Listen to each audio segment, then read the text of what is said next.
So we've seen a lot of each other this week. So thanks so much for joining in on our Tallo sessions. We spoke with someone in cybersecurity, computer science, overall job professions, and building your career path. And today I'd like to introduce Colby Moore. He's an IT systems admin with OG&E. And we're here to learn a little bit more about what he does in this position. Let's kick it off, Colby, with how did you decide that you wanted to go into IT? Hi. How I decided to get into IT kind of started, I'm sure, as many people do, with playing games on the computer at home. It was something fun to do. And then in high school, I actually had my first computer class, and it was all so interesting figuring out and learning how all of that worked from the you know basic levels of the logic of how it's all essentially ones and zeros to learning how to program at a basic level, and how data structures work and all of that. So it was really that high school class that kicked off my interest into IT and kind of kicked me down my career path. So you kind of knew early on what you wanted to do. Can you give us a little bit more detail from that career or that class you took in high school, and Mhm. then the progression of how you got to where you are at today, being an IT systems admin? Yeah, absolutely.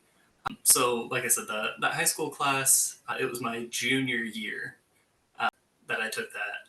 And so then, senior year, I took the next available one, which was, a basic programming class in Java was the language that they were using. And then I went to college at Wichita State up in Kansas. And I actually didn't go into computer science at first. I started out as aerospace engineering, working on planes, things like that. But after a couple semesters of that, I decided that it wasn't for me, and decided to go into computer science, which I kind of kept up with a little bit as it was my minor at the time. But then I decided to change and to make it my major. So, taking the courses there, starting from the introduction to programming, data structures, learning about algorithms, databases, all kinds of things like that. What would you say was the deciding factor? Like, what skills did you notice or interests that you had that drove you more towards the IT and computer science trajectory versus aerospace, which you were first interested in? Yeah, so it was honestly the lack of having to do a lot of complex math. The engineering field and the courses I was getting into were starting to involve a lot of math, a lot of physics and chemistry, learning about how materials interact and things like that. So that was starting to become a lot. And the programming courses I had taken as part of my minor at the time, everything there made sense. How it only did what you told it to do. It never really did anything unexpected. And if there was any issues, it was easy to find where, well, maybe not easy, but it was possible to find where the problem was, and then track it down to, oh, hey, I didn't, increment this number right, or, I subtracted instead of adding, or things like that. So it was kind of the logical nature of all of the computer science that brought me over to it. And what would you say are kind of like besides technical skills, abilities or skills that are important to the IT job? So my job as a sysadmin, I interact with a lot of the users of the applications that I manage. So at OG&E, and I'm sure some of the students have seen the big orange trucks that drive around, restoring power and things like that.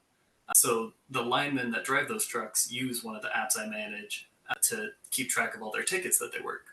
So, where they need to go next and what kind of work it is. Like, is someone out of power, or do they just need to, put out a new meter for a new construction or things like that? So, as part of my job relating to that, communication is hugely important. Some of these guys, know how to use their computer and know how to use our software, but they're not the most technically literate people. So, they'll have an issue with the networking or something like that, but they don't know that. All they know is that the computer's not working right, that they're not able to, do their job right. And so being able to talk to them and figure out what's going on, and also being able to talk to, our business partners and explain, hey, we had a big issue, but it's not something that we need to really be worried about. So being able to talk to various people with various levels of knowledge into, IT, tech, etc., is hugely important in my position. Yes, communication is key. We've seen a theme in some of our other sessions as well. So I feel like that is one of the number one skills that is important across the board now and in any industry. Just a pulse check in the class. Who is interested in IT or tech? Anybody interested in technology? 1, 2, 3, 4, 5, 5, 6-ish. Okay, so we have a few that are interested in this track. Colby, would you say where you're starting off is kind of like a base position or like a starter position for this industry? Not really. I think I'm at a level that usually takes a couple of years to get to. I kind of lucked into my position with the skills I had already had from my previous job. Normally, as like a sysadmin, you start out at the help desk. So the one that anybody in the company will call when they their password is locked out or something like that, or their computer breaks. They'll call the normal help desk, and they'll be the people that'll help you. So normally, from what I understand, you kind of work your way up through that track, and eventually, you kind of specialize more into certain applications and become like a sysadmin or an app admin over that application. But previously, I was a software developer, and I kind of did our automated pipelines, our kind of operations. And so that gave me a lot of experience that was relevant to what my current team needed. They needed people or someone to kind of help push towards automation and managing our environments and our servers that we do. Okay, so you kind of touched on that you work with a team and that you also manage a lot of the softwares and applications, helping some of the drivers that are out there. Can you kind of walk us through a typical day? Yeah, absolutely. So each day is a little different for me because it's a lot of what I do is reactionary. So, a ticket will come in and then I'll work it. Or, an issue will pop up and an alert will pop up and I'll go and make sure it's, either relevant or something we can ignore, things like that. But I'll, kind of start my day, check my email for any, tickets that came in overnight or any updates on any long standing issues that we have. So, because we work with vendors, so they have their own process for tracking and working on issues. And then, you know, if nothing is in my email or inbox that is, pertinent at the time, I'll see if I can go down and talk to some of our users to see if they're having any issues that they're just not reporting. Because I'm sure, everybody can relate to this that sometimes you just have a small issue and it's annoying, but not really worth taking the time to get it like fully fixed. So if there's anything like that, I see if I can take care of it for them, or if they have any requests or ideas for improvement. There was several things that I've worked on that have come from our users. They're like, hey, could you guys do this for us or make it easier to do X, Y, and Z? And that became a thing that we worked on. But then other than working on anything that came in or talking to our users, it's just attending a lot of meetings for me because recently our team has been a part of a lot of upgrades. So a lot of server upgrades, hardware upgrades, things like that. So it's a lot of planning meetings, figuring out the requirements and when and what's going to happen. So Okay, so it sounds like in your field, if you don't like to come in and do the same thing every day, it can be really exciting because you don't really know what you're going to be approached with during the day. And then it also has some learning curves too, because I'm sure with these upgrades, you have to have some kind of extended learning maybe or certificate. Can you talk about what you do to kind of keep yourself in the loop on technology that seems to always be changing and upgrading? yeah, so that's something we're actually trying to figure out on our team. Because we've been involved in so many projects recently, we haven't really had time to do all these trainings or continued learnings as we should. And so we're trying to figure out, what technology we want to learn about, what, courses or, conferences, that's the word, we're trying to go to or things like that. So right now, one of the big things we're looking at is a product called Ansible, and it's an automation uh, management software that unfortunately none of us are trained on. And so we're trying to figure out what trainings, what resources we can access and we can get paid for. That's a big thing that we're struggling with right now is, training budget. I think everybody is kind of struggling right now. Right. But it sounds like, you're still trying to work to maintain, knowing those new technologies, and that always kind of leads to growth within your company, and then like your personal growth. Can you talk a little bit about like where you would see yourself taking this IT position in the next 5 years or so? Like what opportunities do you hope become available, or where do you look to advance in? So I'm still relatively new to my position. I was telling you, I've only been there about 2 years. So I'm still kind of learning what the path is and what paths are available. But kind of what I hope becomes available is, becoming a senior sysadmin or even a lead, taking on an application that is my own instead of, kind of being the backup to my more senior team members. So then, once I get like an application that's my own and I'm the lead on it, kind of move from there to either leading a team or, maybe moving into management. Kind of hoping to stay away from management. I'd rather deal with computers and servers than people and budgets. But yeah, What's going into team lead or something like that is probably where I would end up. So with those goals in mind, what steps would you or are you thinking about taking? Like just to give the students a little bit idea of like what your thought process is. Do you turn to networking? Do you turn to more certifications and learning? Can you give us a little bit of insight, as if you have it, as to Mhm. what you might do to try to grow yourself into those roles? Yeah, so I think with the way OG&E is set up, networking is probably the bigger of those two options. You know, talking to the other teams and other organizations under OG&E, figuring out, hey, the person that was managing the software retired, or they're swamped all the time. Seeing if I could help out there, or potentially take over something that already exists, or kind of like you said, researching new opportunities. If there's something that I find that is potentially useful to the company, I could probably take that to my leadership and pitch it as, hey, this is something that could potentially be useful. That automation that I mentioned earlier, Ansible, was something that one of the engineers on another group mentioned and was interested in. So it kind of got passed around and up to my team. And so now we're looking at it and potentially going to implement it. That's awesome. So you're making impact as you go along, and then that impact hopefully will create growth opportunities. Exactly. Yeah.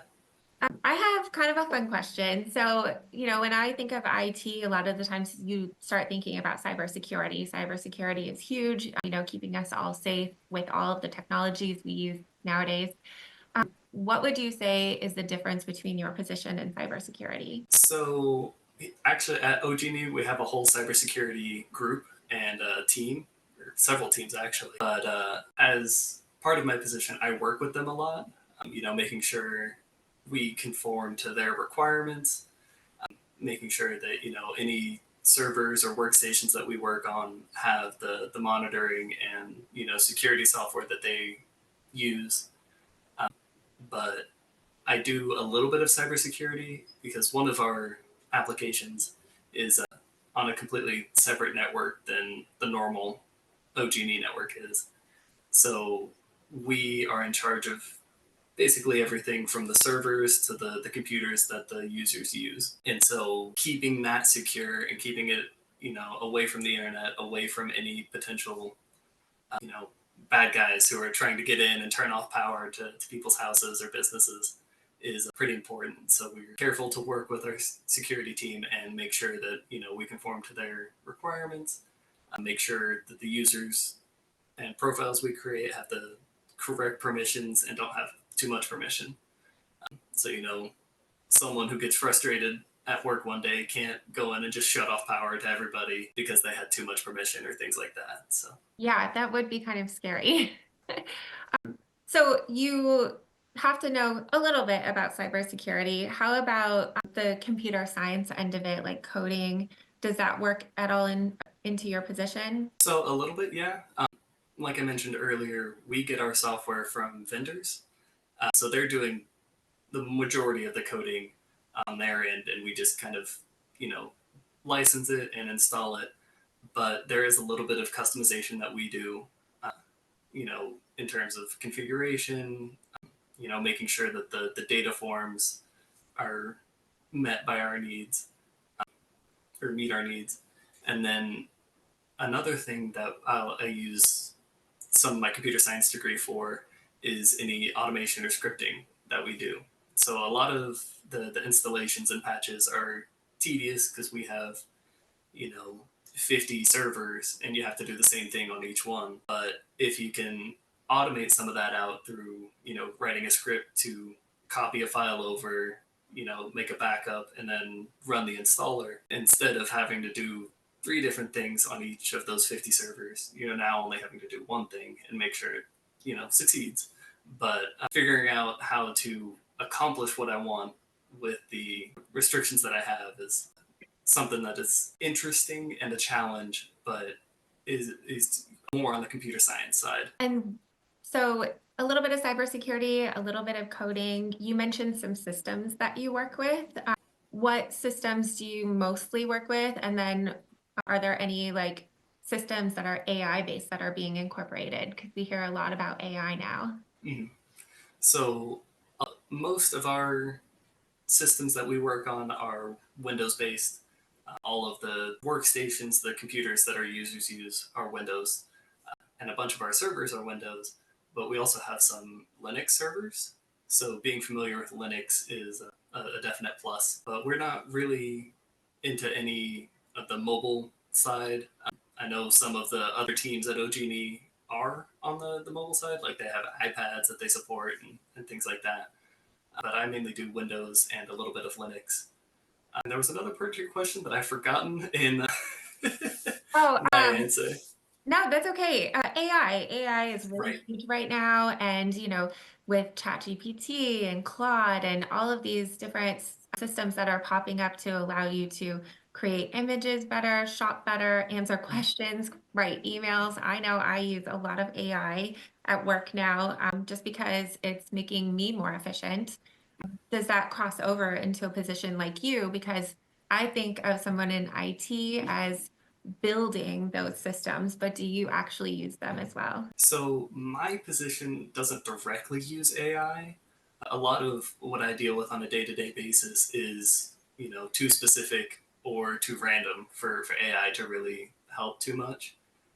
But I know people that I talk to on a pretty daily basis use AI a lot in similar ways to you, where they're, creating documents or, PowerPoints with certain information or even, using it to compile information. Another thing that not my team, but we utilize another team's work on is monitoring. And that is they watch our servers and make sure that, the resources don't get used up too much. It doesn't run out of memory. The processor isn't getting bogged down all the time. It's not getting too hot, things like that. And the monitoring software they use uses AI and machine learning to kind of track, okay, so it's normally, at this level, and every now and then it'll spike a little bit and go back down. So it's not a problem when it does that. But if it spikes and stays high, then it is a problem and it'll create an alert and send it out to us. Oh, So that's pretty cool. Would you say that, within your field, do you say, oh, I work with this team and they do this, but it helps me? Would you say that you're working cross-functionally quite a bit in your field or your position? yeah, absolutely. So like, I mean, you said it exactly. I've mentioned all these other teams that I work with. You know, we have our desktop support team who handles a lot of our hardware and getting hardware in for us. We have our infrastructure team who handles a lot of the servers and data centers that we use. You know, the networking team, the cybersecurity team, the monitoring team, all of these different groups and teams all work together and talk to each other to make sure that, you know, our business keeps running smoothly. You know, there's no one team at OG&E that is self-sufficient all the way through. Everybody talks to and leans on each other for help and for, you know, because the specific knowledge is different within each of those teams. Like, I don't know enough about cybersecurity to be on the cybersecurity team, but someone, you know, on the monitoring team doesn't know what on the servers they need to watch out for us. And so we work with them and tell them, you know, hey, could you look at, you know, this server has the potential to run out of memory. Could you let us know when it hits, you know, 85% of its maximum capacity, and we'll go in and clear it out, or things like that. So it's a lot of, you know, cross team interaction and working together. Back to that magic word, communication. Exactly. And it sounds like none of the teams would get their jobs done without working in that cross-functional capacity. Absolutely. Yeah. I'm going to switch it up a little bit. This is kind of another fun question, but I think you mentioned in the beginning you were driven to IT based kind of on, you know, your classes, but do you have any like passion projects or hobbies that also include IT? So not at the moment. I've got a couple ideas for things that I, you know, want to work on and build, but I just haven't had the time to take them on. It'd be things like my family does fantasy football, and so and my uncle, as part of that, he always writes a fun little recap of the weeks. And so something I've thought of to kind of work into that is, you know, write something to pull statistics down from that. Like, you know, this team had the highest score or the biggest point difference, or, you know, this person has lost the most. So you just pull different statistics so we can look at it and, you know, pull some fun stats from it. I know one of my friends, he plays Dungeons and Dragons a lot, and he made his own program that generates random lists of magic items that you can buy in stores and stuff like that. And he built that all himself and is able to customize it. So it's like, you know, is this store big, small, etc. He made it very tailored to what he needed. That is really cool. So kind of taking like what you like in life or what you love to do and doing something that with it that also is part of your everyday work, Mhm. the career-based learning that you have, which I think is very important in any industry. So thanks for sharing that with us. Yeah, absolutely. Kind of back to like kind of another fun question, and not to tie into cybersecurity, but you know, in movies, TV shows, we see a lot of things about IT. This goes along too with like the medical field. You know, there's a lot of medical shows out there. So with these IT moments in these movies and TV shows, what would you say are some of like the misconceptions, or when you're watching TV, you're like, oh, that's not right, or that's not really how that goes? Right. So, and I'm sure if you've talked to other people, you've heard it. You know, the standard like clicking away on a keyboard. I'm in. That's not at all how it is. It's often a lot more boring and a lot more tedious than that. So a lot of the cybersecurity stuff that I've done and that I've seen done is, you know, going through our configuration files, going through user permissions, and making sure they're all set properly, all, you know, matching across all these different servers, across all these different environments. So it's a lot of boring, tedious work and not a lot of, you know, high stakes. Oh, he's trying to block me and I'm trying to get in, like hacking and things like that. So not Most of the as time, like under pressure as we right. see. It's a lot more preventative than it is reactive because it, you know, if any you know, threat actor got into our systems, there are softwares that we implement to, you know, say, hey, this activity is suspicious. It'll pop up an alert, and, you know, if it passes a certain point, it'll actually do its best to stop them. So it'll, you know, go in and shut down whatever account they're using, or things like that.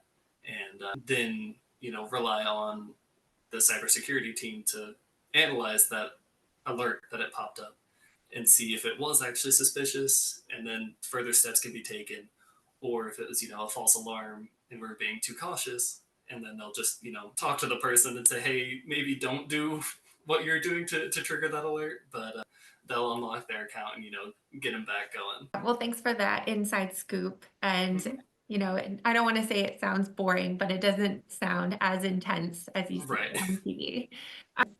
I wanted to kind of open it up to questions. Right now, I do have a couple of more, but open it up to questions for the class if they have any. Anyone? Questions? Yeah. What's up? So like, does tech also include like a lot of CGI to like like for movies and stuff? Mhm. So my position doesn't. I'm really more on the back end kind of boring side of technology. But there are a ton of different positions that work on CGI, work on generating and creating these different models that they use in movies or TV shows. I was reading an article the other day I forget what movie, but they had to create this whole new program to generate the physics for how the water moved and reacted to the CGI going through it, the big waves that splashed up and things like that. So that is a huge field of technology is related to CGI. Anybody else? Questions? Is there anything you wish you knew going into the field before you? So I was thinking about that. If I could go back, I would definitely tell myself to focus more on machine learning. And if that's something you're interested in, that's a great field to kind of go further down. So that's what all that AI is built off of. And, even in industries where AI isn't applicable as much, machine learning is still useful for looking at, large sets of data and pulling trends and stuff like that from it. So I would tell myself to go back and learn more about machine learning. But other than that, I would probably say, try a bunch of different things. Figure out what part of technology is your passion, right? Do you want to work on the hardware? Building computers, putting servers together. Do you want to code? And then if you're coding, what do you want to code? Do you want to, work on how a website looks? Do you want to work on the back end of that, how it handles all the data, things like that? Or do you want to work more on the quality side, making sure that it does what you said it will, and any fixes actually fix the issue? So, try a bunch of different things, figure out where your passion lies, and then, continue on down that path. Anybody else? I would like to know what are some of the harder kind of problems that you encounter in your like day-to-day kind of work area? Yeah, absolutely. So a lot of the harder problems that I come up across are issues that are specific to our systems. So it's not something that you can go out and Google like, hey, why isn't the internet working today? It's more of why can't this user do what that user can do, and vice versa. So it's a lot of the difficulty I face is in the specificity of the problems, and a lot of the kind of solution to that just comes with time. Being more familiar with the applications and more familiar with just general environment and technology systems. Other questions? Yeah. Did you take like any internship before like you started? Yeah, so in college, I worked at a company as a paid intern, and there I was doing automated testing. So they worked on data centers, these big servers that store all your data, and you can access them and stuff like that. They manufactured those. So there I was doing testing on their various products to make sure we could read data correctly, make sure anything we wrote to it was correct. But it was all automated.